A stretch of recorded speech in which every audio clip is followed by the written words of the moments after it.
All right, so what does it mean when White House Press Secretary Karoline Leavitt gets asked about Trump's threats to federalize elections?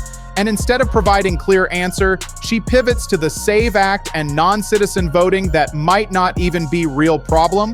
When reporter Peter Doocy asks specifically what Trump meant by something else has to happen if states can't count votes properly. At one point in the interview, the president said that he believes states are accumulating the votes for who wins the election.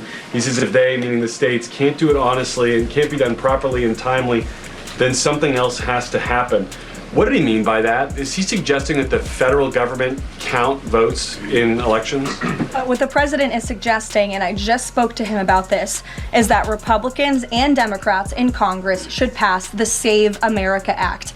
This piece of legislation is going to ensure that states are abiding by federal election law by removing non-citizens from their voter rolls. In addition, the Save America Act will require voter ID to vote, and it will require proof of citizenship to register to vote.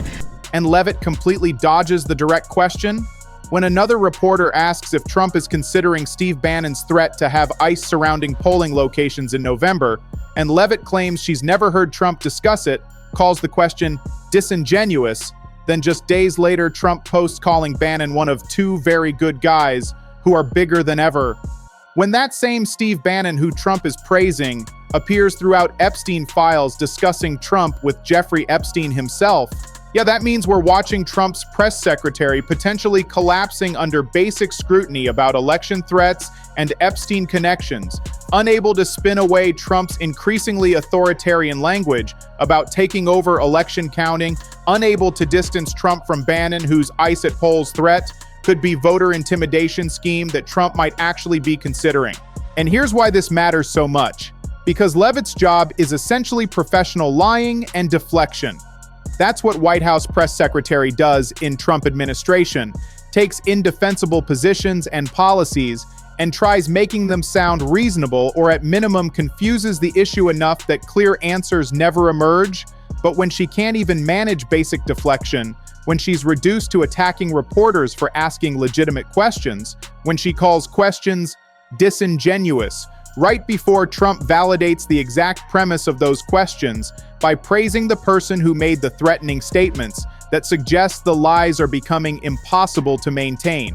That suggests Trump's positions on elections and potential connections to figures like Bannon, who appear in Epstein materials, are so problematic that even practiced liar like Leavitt can't successfully defend them. Think about what that means. Leavitt's response on election federalization question reveals Trump might actually be threatening to take control of vote counting away from states. When reporter asks what something else has to happen means if states can't count honestly and timely, that's direct question about whether Trump is proposing federal takeover of elections. And Leavitt's answer about SAVE Act doesn't address the question at all. SAVE Act is about voter ID and removing non-citizens from voter rolls. It has nothing to do with who physically counts votes, which has always been state and local function.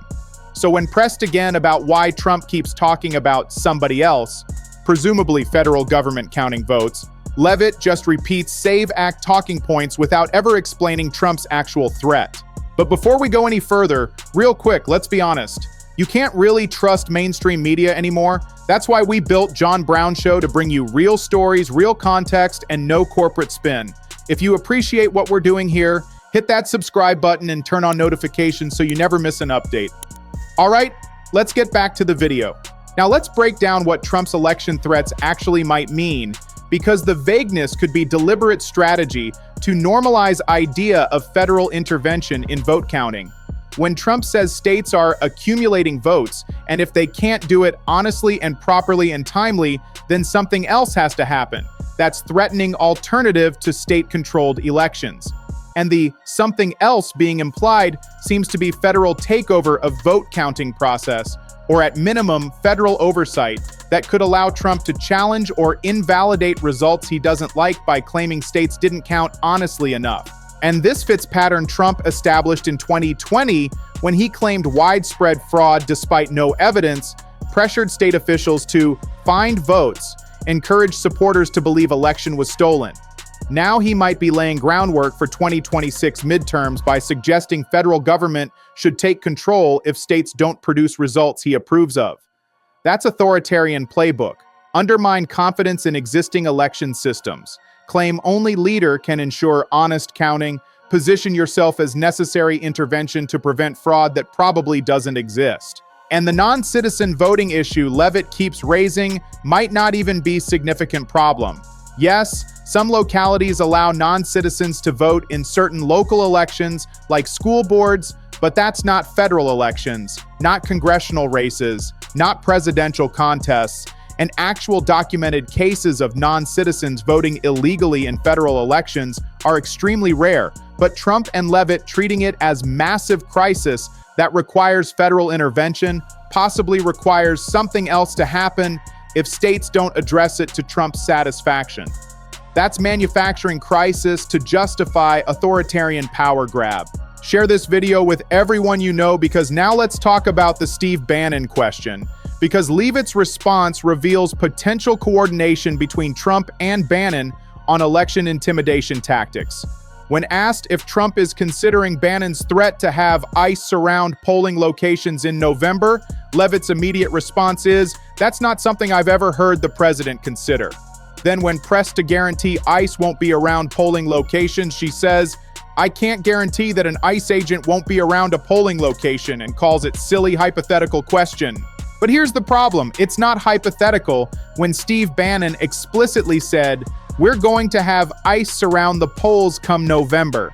That specific threat made by close Trump ally. And it's not silly question when having federal immigration enforcement agents at polling locations could constitute voter intimidation, particularly in communities with large immigrant populations where even legal voters might be deterred from voting by ICE presence. And it's certainly not disingenuous to ask about it when just days after this press conference, Trump posts on Truth Social praising Bannon as one of two very good guys who were treated so unfairly, who are now bigger than ever. So Leavitt claims Trump hasn't discussed it, hasn't considered formal plans for ICE at polling locations. Questions are disingenuous. But then Trump publicly praises Bannon, validates him, suggests he's an important figure who deserves respect.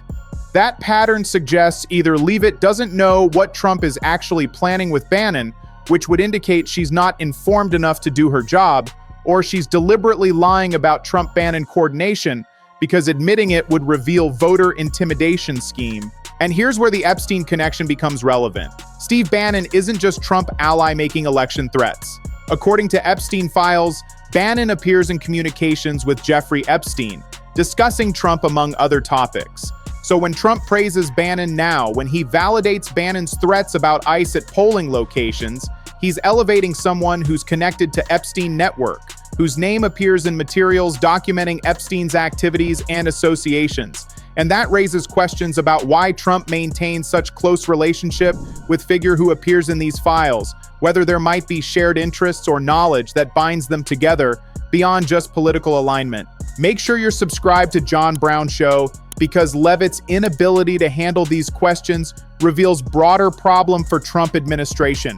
They can't coherently explain Trump's election threats because the threats are inherently indefensible. You can't say, we might need federal takeover of vote counting in country that's always had decentralized state-controlled elections without sounding authoritarian. You can't defend having ICE at polling locations without admitting it could intimidate voters. And you can't distance Trump from Bannon when Trump keeps publicly praising him despite Bannon's threats and Epstein connections. So Leavitt's reduced to attacking reporters, calling questions disingenuous, dodging direct answers, and pivoting to talking points that don't actually address what she's being asked. That's what press secretaries do when they have indefensible positions. They attack the questioner's motives. They deflect to different topics. They create confusion rather than providing clarity. But the problem for Leavitt is that Trump keeps undermining whatever thin defenses she constructs by saying the quiet part loud, by praising the people she's trying to distance him from, by making the threats she's trying to minimize seem more credible through his own statements. And the timing of Trump's Bannon praise is particularly revealing. Coming just days after Leavitt dismissed questions about Bannon's ICE threat as disingenuous, Trump's post validates exactly what reporters were asking about. Proves there is coordination or at minimum close relationship between Trump and Bannon, proves questions weren't disingenuous but were actually identifying real connection and potential voter intimidation planning. And that makes Leavitt look either incompetent for not knowing about Trump-Bannon relationship or dishonest for pretending it doesn't exist when it clearly does. Now let's talk about what ICE at polling locations would actually mean for elections, because this is an abstract threat, but concrete plan that Bannon articulated and Trump might be endorsing through his praise. Having federal immigration enforcement agents at polling places would create intimidating presence, particularly in communities with significant immigrant populations. Even citizens, even people with complete legal right to vote, might be deterred by visible ICE presence if they have family members who are undocumented, if they fear being questioned about their status, if they associate ICE with detention and deportation. And that intimidation effect could be exactly the point. If ICE presence at polls reduces turnout in immigrant communities, in urban areas, in places that tend to vote Democratic, that benefits Republicans electorally. So Bannon's threat and Trump's potential endorsement through his praise might not be about ensuring election security, but about suppressing votes in communities they expect will oppose them. That's voter intimidation dressed up as law enforcement presence. That's using federal agency with no legitimate role in election administration to create chilling effect on Democratic participation. And Leavitt's response that she can't guarantee ICE agent won't be around polling location is revealing non-denial.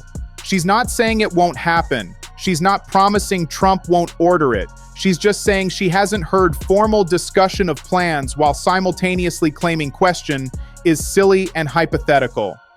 That suggests there might actually be consideration of this tactic, that it might be something Trump and Bannon have discussed, but Leavitt wants to maintain deniability by not confirming anything specific while leaving door open for it to happen.